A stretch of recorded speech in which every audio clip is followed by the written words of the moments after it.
6-year-old Benny Alden bolted awake in the middle of the night. Where was he? He sat straight up in bed. His heart drummed. This wasn't his bed. Far away, a horse whinnied. Benny breathed a deep sigh. Now he remembered. He was on vacation with his brother and sisters at the Dare to Dream Ranch.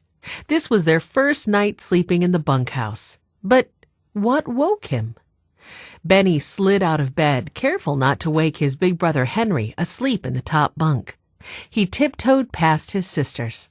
12-year-old Jessie's arm flopped over the side of the top bunk. In the bunk below, 10-year-old Violet cuddled her stuffed panda. The girls did not stir as Benny tiptoed past. At the window, Benny pulled aside the curtain and peered out. The sliver of moon gave off little light. Benny could barely see the large barn in the distance. Far away, the horse whinnied again, but Benny could not see any horses. He listened to the night sounds. Crickets chirruped. Soft winds creaked the rocking chairs on the bunkhouse porch. Wait, were those voices? Whispers? Benny listened hard. A sudden gust of wind rustled the trees. He didn't hear any more voices. Maybe what he'd heard was just the sound of the wind. The horse whinnied a third time. Benny heard a faint clip-clop of hooves. A truck engine started up. He listened as the truck drove away. Then, silence. Benny yawned, then yawned again. He'd better get some sleep. Tomorrow was the Alden children's first full day working and playing at the Dare to Dream Ranch. 14-year-old Henry woke at dawn. He jumped down from his bunk and looked out the window. Far across the ranch, he saw cowboys on horseback. "Yee-haw!" came their faint shouts. "Yee-haw!" Henry ran to the bunks. "Wake up," he said, gently shaking his sleeping brother and sisters. "The wranglers are bringing the horses in from the pasture." The excited children quickly washed, then dressed in jeans and T-shirts.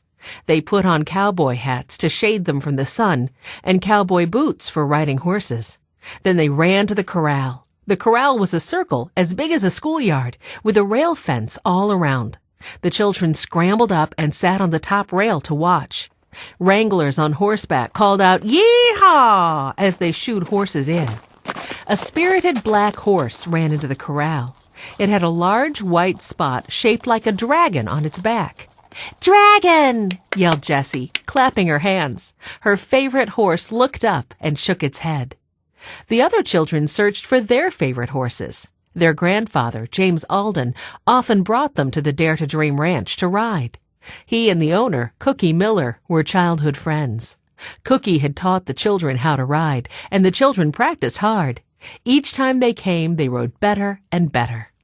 When Cookie heard that Grandfather Alden was going away on business for a few days, she invited the children to stay at the ranch. "You'll have to work, just like regular ranch hands," she told them, "but you'll also get to ride."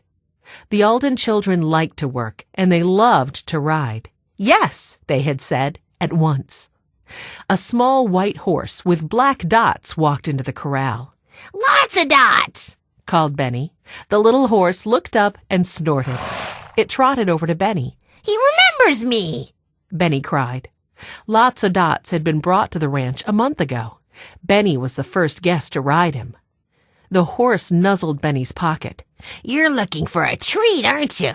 said Benny. "I'll bring you something from breakfast." A powerful brown horse burst into the corral. Henry put his thumb and pinky in his mouth and blew out a short, shrill whistle. The horse whinnied and reared up on its hind legs, pawing the air. Then it pranced over. "Hey, Lightning," said Henry, scratching the horse behind the ears. "How are you, boy?" Violet waited and waited, searching for her horse. "Does anyone see Daisy?" "The horses are still coming in," said Jessie. "Daisy will be here soon." But Violet was afraid Daisy was gone. Daisy was one of Dare to Dream's rescue horses. These were horses rescued from all over the country.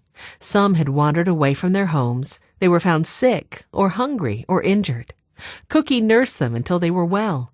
Then she found good families to adopt them.